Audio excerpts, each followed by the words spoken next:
Assalamualaikum warahmatullahi wabarakatuh. Perkenalkan, nama saya Alifia Katrunada, mahasiswi semester 1 jurusan Ilmu Hukum. Melalui video ini, saya akan mempresentasikan sebuah jurnal yang berjudul Kepemimpinan Pendidikan dalam Tinjauan Ilmu Shorof, karya tulis dari Damanhuri yang diterbitkan oleh Jurnal Prodi Manajemen Pendidikan Islam. Pada kajian ini akan dibahas tentang konsep kepemimpinan pendidikan dalam konsep ilmu shorof, dan akan menjawab bagaimana ilmu shorof yang merupakan salah satu kajian dalam bahasa Arab berbicara tentang konsep kepemimpinan pendidikan. Dalam lembaga pendidikan, kepemimpinan merupakan faktor utama dalam mencapai tujuan pendidikan. Peran dan fungsi kepemimpinan yang baik dalam proses penyelenggaraan pendidikan akan menghasilkan output pendidikan yang berkualitas. Maka, kepemimpinan merupakan kemampuan untuk mempengaruhi, membimbing, mengarahkan, dan menggerakkan anggota, khususnya staf sekolah, agar dapat bekerja secara efektif untuk mencapai tujuan pendidikan dan pengajaran yang telah ditetapkan agar berjalan efektif dan efisien.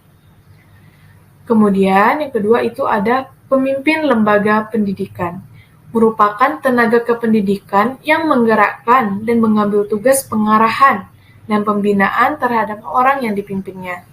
Contohnya seperti kepala sekolah dan rektor. Ketiga, definisi dari ilmu shorof merupakan salah satu ilmu bahasa Arab yang mengkaji tentang keadaan sebuah kata. Bahasan shorof meliputi bagaimana pembentukan kata tersebut, apakah terbentuk dari huruf-huruf yang sahih atau tidak, kata tersebut mengikuti wazan apa, dan lain sebagainya yang terkait dengan kata. Proses kepemimpinan dapat berjalan jika memenuhi unsur. Nah, kepemimpinan memiliki 4 unsur yang meliputi, yang pertama ada yang memimpin, ada yang dipimpin, ada kegiatan pencapaian tujuan, dan tentunya harus ada tujuan atau target sasaran. Pada ilmu shorof, 4 unsur tadi terwakili oleh adanya wazan sebagai patokan yang diikuti.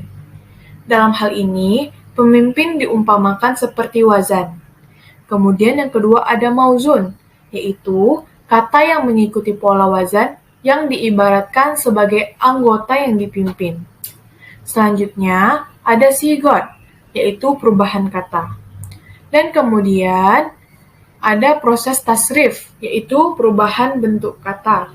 Lalu pertanyaannya, mengapa ilmu shorof dijadikan sebagai perspektif dalam kepemimpinan pendidikan? Dalam ilmu shorof, terdapat proses perubahan bentuk kata yang disebut tasrif. Tasrif yang bermakna merubah merupakan tanggung jawab seorang pemimpin dalam menciptakan perubahan terbaik sebagaimana yang diharapkan dalam tujuan lembaga pendidikan. Ada 2 macam tasrif dalam shorof, yaitu tasrif istilahi dan tasrif lugawi. Tasrif istilahi merupakan perubahan bentuk kata menjadi bentuk kata yang lain secara horizontal. Hal ini merupakan isyarat bahwa kepemimpinan seorang pemimpin dalam melakukan perubahan diperlukan hubungan interaksi dengan sesama pengurus dan pengelola pendidikan sesama pimpinan.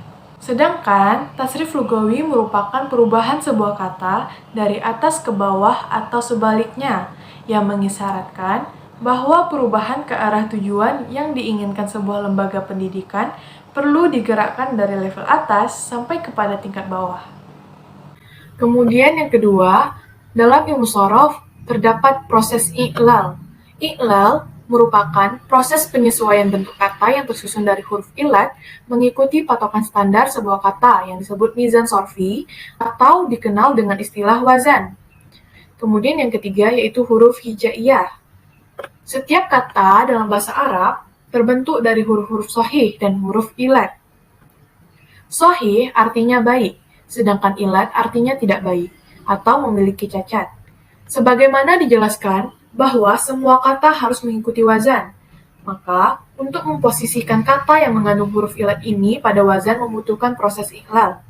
Proses ini merupakan kebijakan dari seorang pemimpin untuk menyikapi anggota yang memiliki kelainan.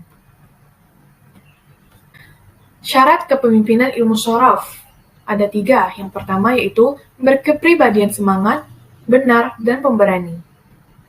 Hijaiyah terbagi menjadi 2, yaitu huruf shahih dan huruf ilad. Secara bahasa, shahih artinya sehat, benar, dan baik. Sebaliknya, ilad adalah lawannya shahih. Artinya, wazan dibentuk oleh sesuatu yang baik dan benar. Salim yang berarti juga selamat dari kekurangan. Sehingga, hal ini bersesuaian dengan syarat kepemimpinan bahwa pemimpin itu adalah yang berkepribadian semangat, benar, dan pemberani. Kedua, yaitu paham kebutuhan anggota. Hal ini dicerminkan melalui perubahan bentuk kata yang dikehendaki memerlukan huruf yang lainnya. Maka, wazan akan menyesuaikan dengan kebutuhan tersebut. Wazan tidak harus hanya 3 huruf, yaitu fa, ain, dan lam. Tapi, para ulama shorof membolehkan 10 huruf hijaiyah sebagai ziyadah, atau huruf tambahan selain fa, ain, dan lam. Sehingga dibolehkan ada tambahan dari huruf asal dan wazan.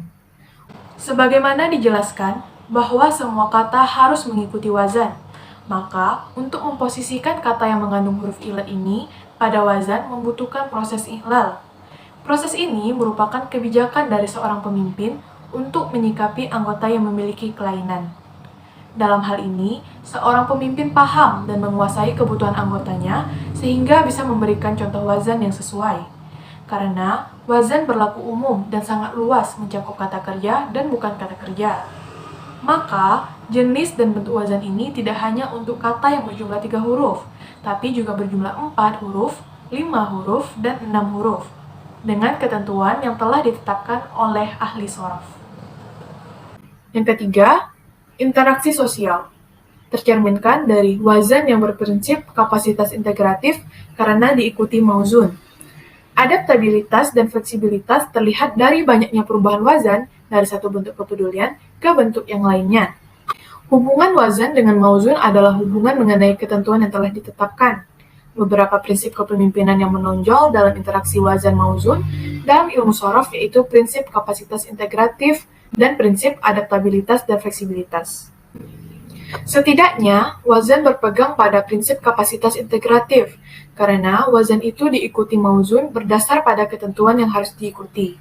Sementara, prinsip adaptabilitas dan fleksibilitas terlihat dari banyaknya perubahan wazan dari satu bentuk kepedulian ke bentuk yang lainnya.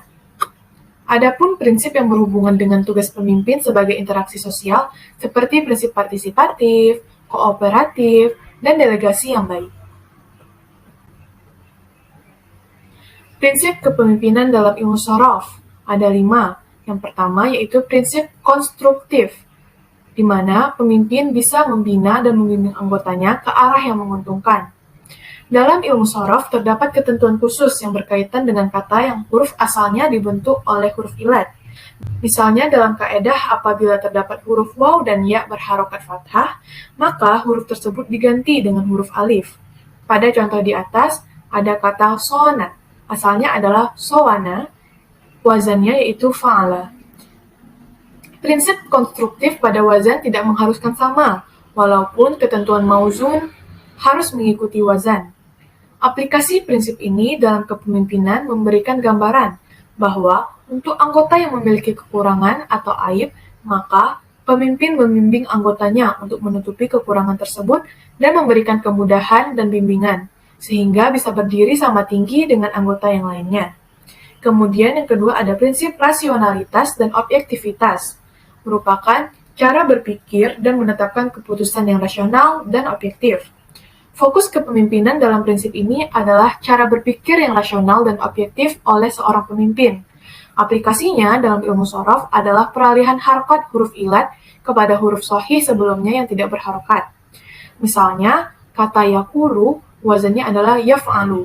Asalnya, huruf waw berharokat dhammah, sedangkan huruf qaf yang sebelumnya tidak berharokat. Disinilah keputusan pemimpin yang rasional dan objektif. Selama masih ada orang yang lebih baik dan lebih mampu, maka berikan amanah tugas kepada anggota yang mampu. Harokat pada huruf digambarkan sebagai amanah tugas, sedangkan huruf ilad, gambaran anggota yang memiliki kekurangan. Hal ini sesuai dengan kaidah shorof, bahwa jika terdapat huruf waw dan ya berharokat, sementara di depannya ada huruf shahih yang tidak berharokat, maka harokat huruf ilat wajib dipindahkan ke huruf shahih sebelumnya. Yang ketiga, ada prinsip kapasitas atau integratif. Fokus kepemimpinan pada prinsip ini adalah kemampuan integratif seorang pemimpin dalam mengkoordinir tugas-tugas anggotanya. Adanya koordinasi akan memberikan hasil yang efektif dan efisien. Aplikasi prinsip ini dalam ilmu shorof terdapat pada proses yang disebut proses idgham, yaitu apabila ada dua huruf yang sama dan huruf yang kedua berharokat, maka huruf yang pertama harus dimasukkan kepada huruf yang kedua. Syarat idgham, huruf yang pertama sukun atau tidak berharokat. Contohnya adalah kata madda, asalnya yaitu madada. Pada kata ini, ain fi'il dan lam fi'il hurufnya sama, yaitu huruf dal. Karena huruf sama, maka dal yang pertama disukunkan kemudian dimasukkan kepada huruf dal yang kedua, sehingga menjadi madda. Kemudian yang keempat yaitu prinsip pragmatisme. Pemimpin yang baik adalah pemimpin yang bisa memberikan keputusan yang akurat, sesuai dengan kebutuhan dan kemampuan sumber daya. Prinsip ini bisa ditemukan dalam ilmu shorof pada proses i'lal, di mana pada proses ini ada keputusan yang harus dibuat yang meliputi mengganti huruf ilat menjadi huruf alif, memindahkan harokat huruf ilat pada huruf shahih sukun sebelumnya, dan membuang huruf ilat pada fi'il amar dan fi'il nahi. Kemudian yang kelima, yaitu prinsip adaptabilitas dan fleksibilitas.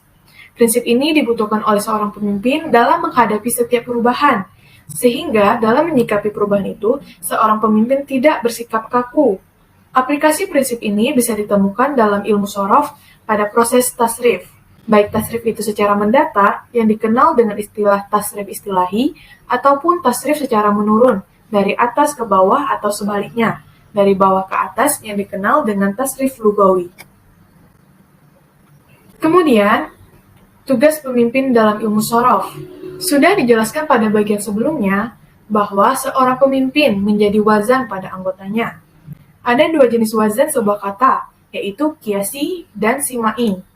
Yang dimaksud qiyasi adalah sebuah kata yang mengikuti prosedur yang sudah ditentukan oleh ilmu shorof, seperti fi'il madi untuk kata yang huruf asalnya 3 huruf, maka mengikuti wazan fa'ala. Semua fi'il madi yang sulasi atau huruf asalnya ada 3, dikiaskan kepada wazan tersebut. Ini mencerminkan tugas pemimpin digambarkan sebagai administrator. Semua aspek tugas sudah ditetapkan berdasarkan kerangka kinerja yang sudah ada pada visi misi lembaga. Sedangkan wazan simai adalah lawan dari qiyasi. Wazan ini merupakan setiap kata tidak mengikuti qiyas dalam ilmu shorof, tetapi mengikuti apa yang didengar dari kebiasaan orang Arab menyebutnya. Bentuk kata yang termasuk simai adalah wazan masdar dari kata dengan huruf asal 3 huruf, seperti masdar dari fi'il madi kataba adalah kitabun, kitabatun, dan katban. Dari paparan di atas, tugas pemimpin yang berhubungan dengan konsep wazan yang simai ini meliputi pemimpin sebagai pengawas. Tugas kepemimpinan yang kadang tidak tertulis juga sangat menentukan untuk terlaksana program, maka pemimpin bertugas memastikannya. Dan sekiranya ada hal yang menjadi masalah, maka menjadi tanggung jawab pemimpin. Dari pembahasan tersebut bisa disimpulkan bahwa kepemimpinan pendidikan dalam tinjauan ilmu shorof diwakili wazan sebagai orang yang memimpin, mauzun sebagai orang yang dipimpin, target dan tujuan diwakili oleh siloh yang merupakan bentuk kata sesuai dengan arti yang diharapkan, dan kegiatan untuk mencapai tujuan yaitu tasrif, merubah satu bentuk ke bentuk kata yang lain sesuai dengan yang dikehendaki. Pembahasan huruf asal pada ilmu shorof menunjukkan pada perilaku kepemimpinan pendidikan, khususnya kata yang dibentuk oleh huruf ilat. Maka, ada perilaku kepemimpinan yang mendukung penjelasan tentang pemimpin adalah orang yang bertanggung jawab terhadap situasi yang nyaman pada anggotanya. Ada beberapa keputusan yang diambil pemimpin, antara lain dengan mengganti huruf ilat, memindahkan harokat pada huruf shahih, dan membuang huruf ilat. Demikianlah presentasi saya. Terima kasih atas perhatiannya, dan mohon maaf apabila terdapat kekurangan. Tak lupa pula saya mengucapkan terima kasih kepada dosen pengampu, yakni Ustadz Hardiansyah LCMA atas bimbingannya. Akhir kata, billahi taufiq wal hidayah, wassalamualaikum warahmatullahi wabarakatuh.